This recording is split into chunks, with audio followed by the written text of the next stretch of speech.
Greg with Greg James Designs, and we're here today and we want to talk about some things that would help you. We're in our Barndo Basics series, and what are we going to cover today? We're going to talk about permits. Okay, so permits, that's an interesting thought.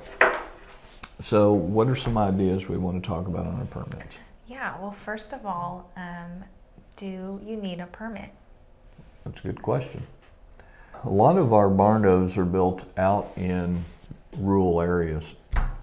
Here in Oklahoma, most counties do not require permits, so the vast majority of people are not building in the city limits where they live, depending on where they are. For instance, Oklahoma City is a huge city in landmass. It's like the second or third largest city in the country, not in population, but in landmass, so it covers a huge amount of area.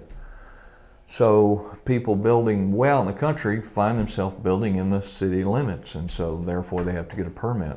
The best thing to do is call your county. So if your county requires building permits, then you can they'll be able to direct you. Every county is going to be a little different. Some do not require any building permits. Some require certain things for permits, like they may require a permit for your septic system or your sewer system. That is the vast majority of time pretty much anywhere in the country. Because what I've found that the sewer septic system is controlled by Department of Environmental Quality, DEQ. So it's more of a state issue. It's not a county by county issue.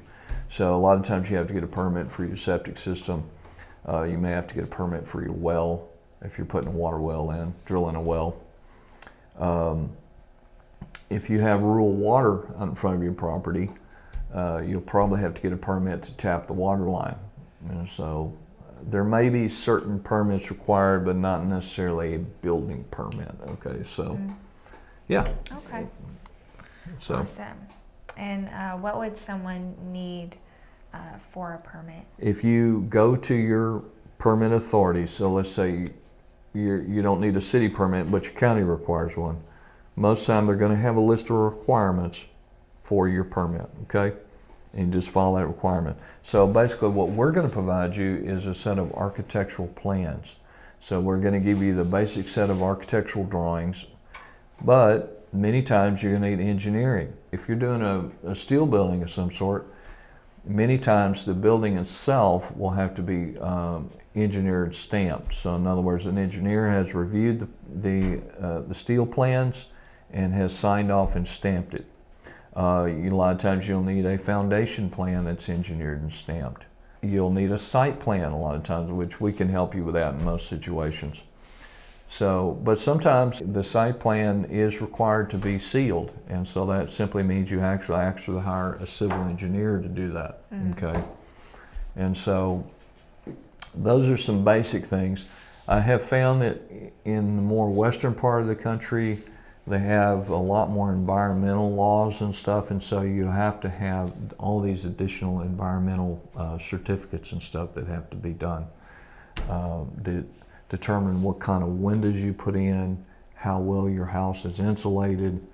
In California, you even have to determine what kind of lighting you can use. So it's pretty crazy to me, but I don't live in California. And so usually look for that list, go to your county, your city, building department, building area, and usually there's a little checklist there of what you're going to have, okay? And so that's usually it. And you pay a fee. A lot of them have different fee structures, so many times you're going to submit your plans, and then they usually will call you back and say, okay, your plans are approved, here's your fee, it's going to be X number of dollars. So. Okay. All right. Sounds good. Hope that helps you. This is all part of our Barndo Basics, and we're just going back to the very beginning process of, should I build a Barndominium? What are some things to consider? Is it right for our family? Is it a right move? And yeah.